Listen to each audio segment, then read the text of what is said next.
Never argue after 9 PM.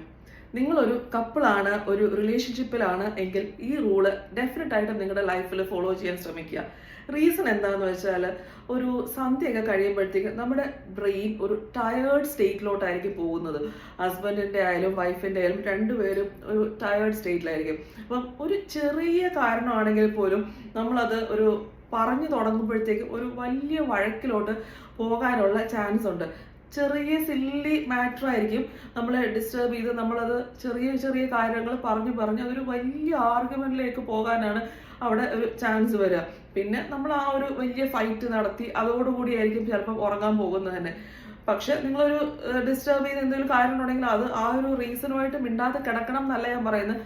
Communicate ചെയ്യുക, എന്നെ disturb ചെയ്യുന്ന ഒരു കാര്യം ഉണ്ട്, പക്ഷെ നമുക്ക് രാവിലെ അതിനെപ്പറ്റി ഡിസ്കസ് ചെയ്യാം. ഇന്ന് രണ്ടുപേർക്കും നമുക്കത് രാവിലെ ഡിസ്കസ് ചെയ്യാം. എനിക്കിപ്പോൾ അത് സംസാരിക്കാനായിട്ട് വയ്യ, രാവിലെ ഡിസ്കസ് ചെയ്യാം എന്ന് പറഞ്ഞിട്ട് അത് രാവിലെ ചർച്ച ചെയ്യുമ്പോൾ ആ ഒരു വലിയ ഫൈറ്റിലോട്ട് പോകാവുന്ന കാര്യം രാവിലെ ആകുമ്പോൾ അത് നോർമൽ കമ്മ്യൂണിക്കേറ്റ് ചെയ്ത് അത് സോൾവ് ആവും. ഒരു പ്രശ്നമില്ല, അത് സോൾവ് ആവാനായിട്ടുള്ള ചാൻസ് ആണ് 90% വരിക.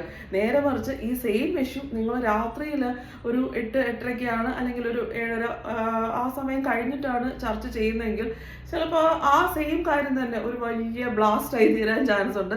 അതുകൊണ്ടാണ് ഞാനിങ്ങനെ പറയുന്നത്.